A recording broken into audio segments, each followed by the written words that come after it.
Hey, everybody. Hey, happy Wednesday. I'm Nisi Black, and I'm excited that you joined me for today's midweek motivation and mind check. An opportunity for you to take a break, stop, and check the pulse on where you are relative to how you started your week.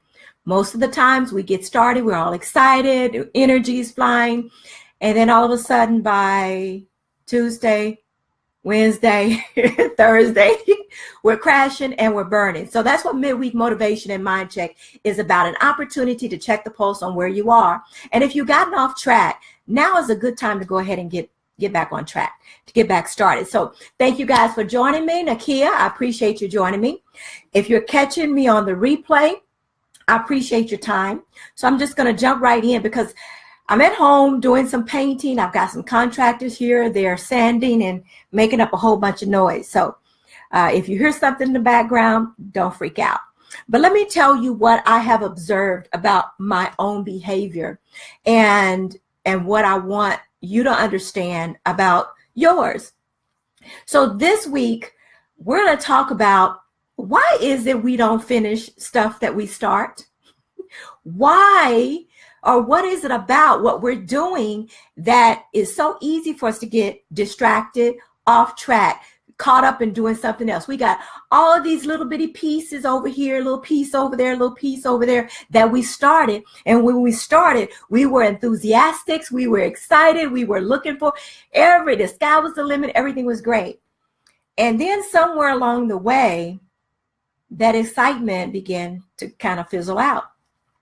As I look around at the projects that I have started, and I love working with my hands, arts and crafts. And hi, Erica, thanks for joining me. I like repurposing old windows, right? I like taking wood and sanding it and painting it and cleaning it up, adding some beautiful vinyl and embellishments to it. And I'll get started on something, and then I'll get distracted and I'll go off and I get excited about something else.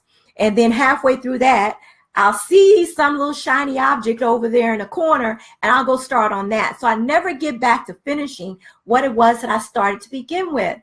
And I've made a commitment to stop that. So here are a couple of the reasons why me, I'm not talking about any of you, I'm talking about me, that I don't finish what I start. Most of the time, I find that the steps aren't clear.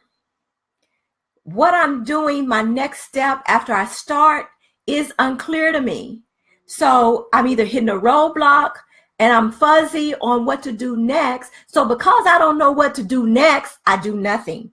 I see something else to go bide my time with, and I'm not taking the time to effectively see what it is that's causing the confusion or is uncertain to me.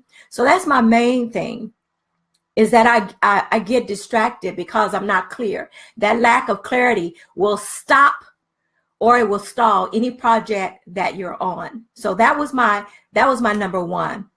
The second thing I noticed about myself was the excitement wore off. It just wasn't exciting anymore. The more I got, even if the steps were clear, the more I progressed, the less exciting it became. And I began to go, dang, this wasn't as fun as I thought it was going to be. So I'll stop, or I'll set it over there with the intention to come back later, take a break and come back, and I never get back to it. So those are two reasons that I'll stall. So if there's a reason that you don't finish what you start, type that in the chat box. And I like to take a look and see what other people are up against.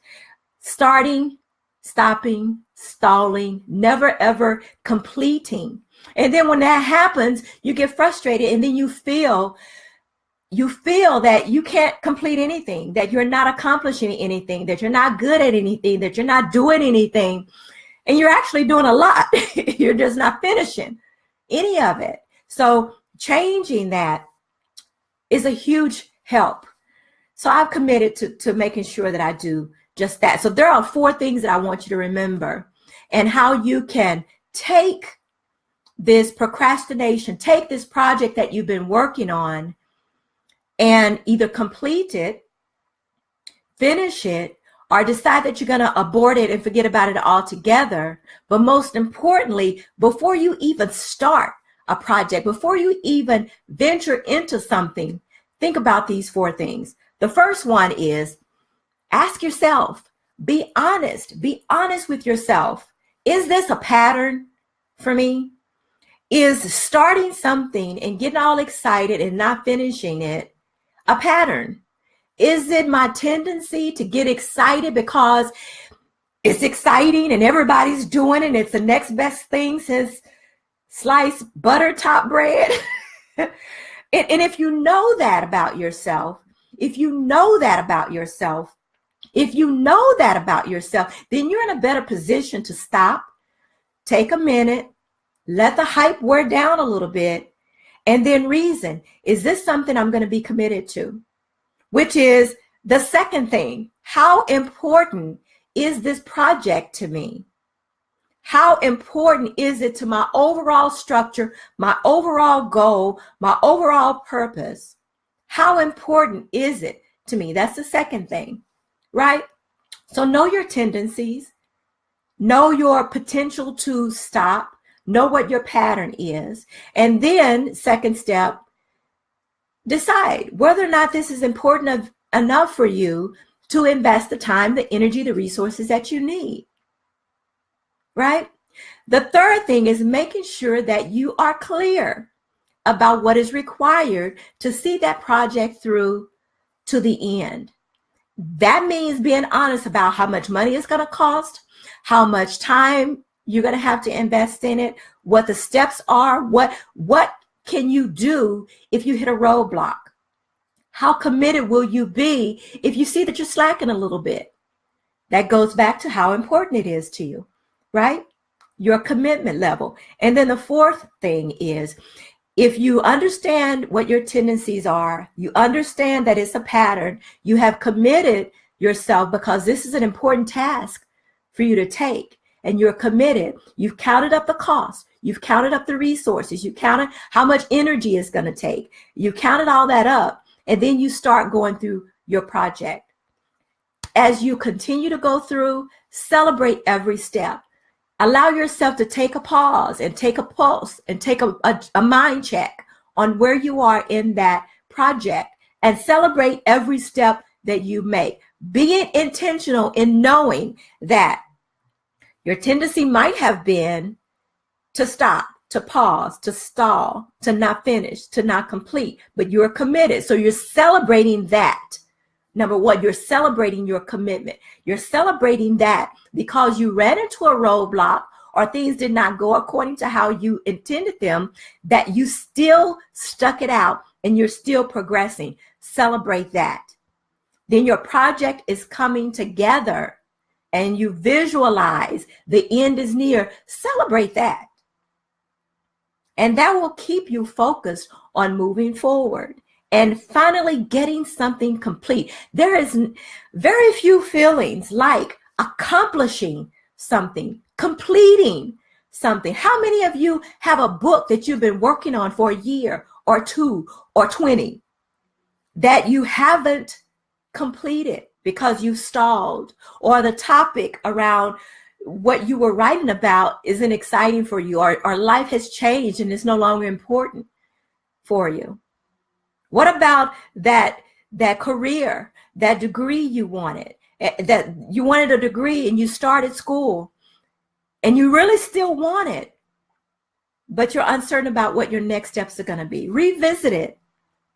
Revisit. And if you decide to start something, knowing your tendencies, knowing your patterns, being committed, and it's just not working and you don't feel good about it anymore, then admit that and cut the umbilical cord and move on to something else, not ever having to look back at that project and that project and that.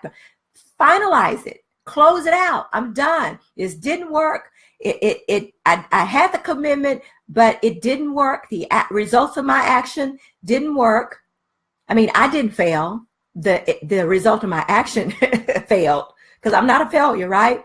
You don't stand in judgment of yourself. You don't blame yourself and carry that weight. You just realize that it didn't work out the way you intended, and go ahead and cut the cords and close that chapter out and move on to something else. So I'm committed to making sure that when I start something, I'm going to see it all the way through, especially if it's costing me money, if it's costing me time, if it's costing me energy, if it's costing me resources that would be best served somewhere else. I'm going to make sure that I'm clear and that I'm walking myself through it, and I'm being realistic because I know me, right? I know what my tendencies are. And I know I can, it's like this. I can feel when, okay, let me give you an example. So we've been renovating this house, right? And I was so excited about, the framing of the windows in the kitchen. We got the new door in about a week ago that goes from the kitchen to the garage, right? And I was all excited. And I said, I'm going to paint this trim. I'm going to get it taken care of. And every time I went in there to do it, I couldn't find the paintbrushes. What did I do with the paintbrushes? Where is the paint? How much paint do I got? Do I have to caulk these little holes, the little knots in it first, but sand it first? It left me frustrated, even though I was excited about doing it. It's like, I'll do it later. So today, guess what I did? I've been up since 4:30 this morning, and I went in there and I filled up the little holes where the nails go on that with the caulking stuff. Fill that up. I got my sander. I went over it. I set my paint.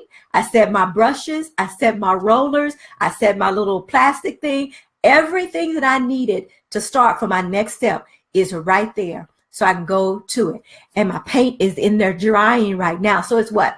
11:13, and that is a task that I've got completed for today. So I don't have to, whenever I go in the kitchen, keep looking at the raw wood.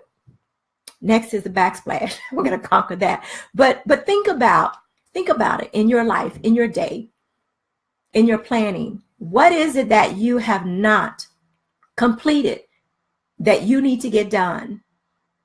And understand that your tendencies and your patterns might interfere with it, but you can change it at any time that you choose, at any moment you choose. It's just a matter of that self-awareness, being aware of who you are, what you're about, what you have a tendency to do, and whether or not you're going to let your tendencies and that patterns interfere with you completing and accomplishing anything that it is that you want to complete and accomplish, right? That's what it's about. Check your clarity. Make sure that you're clear. Remember, a lack of clarity will stall or stop a project in its tracks. So make sure that you are clear. Next steps going forward. I'm not the kind of person that likes to wing it. I mean, there are some things you can wing. There are some things that you really should prepare for and plan for, right? So that's my spiel for today. Thank you guys for joining me. Let me know. That's me, Erica. That's you.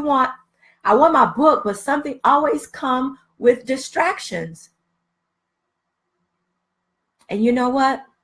There will always be something else to take your focus off of that book, Erica. So I challenge you.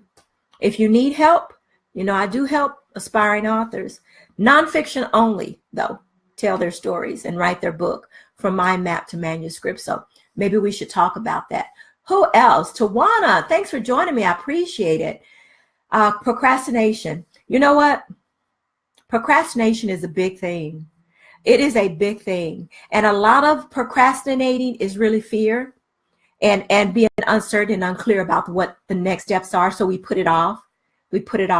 But I encourage you to just, jump in there and focus and do it and get it done. And if there's some steps in there that you're not certain about, then find the person who is doing what it is that you're trying to accomplish and say, hey, I'm stuck here. Most of you guys have a coach or mentor that you can say, I'm stuck right here. Can you help me get past this so that I can get this thing completed? I want to get my book launched. I want to get my business started. I want to start this coaching program. I want to network more. I want to do whatever it is that you want to do, but you can't keep procrastinating. Celebrate that you're going to get started again, Erica. Let's see who else. Well, thank you guys for joining me. It's like what, 11:16. So I said I was going to make this short because I'm going to go back in there and see what the contractors are doing, harass them a little bit, and then I'm going to start working on some things for my business since I played with the house enough today. But hey, if you're not subscribed to my Facebook Lives, make sure that you are subscribing. If you think this conversation is good for somebody else to hear, share it. Share the live so that other people can subscribe and join the next time that we go live and have a conversation.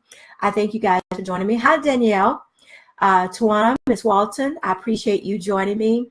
Miss Erica Dennis, thank you so much for joining me.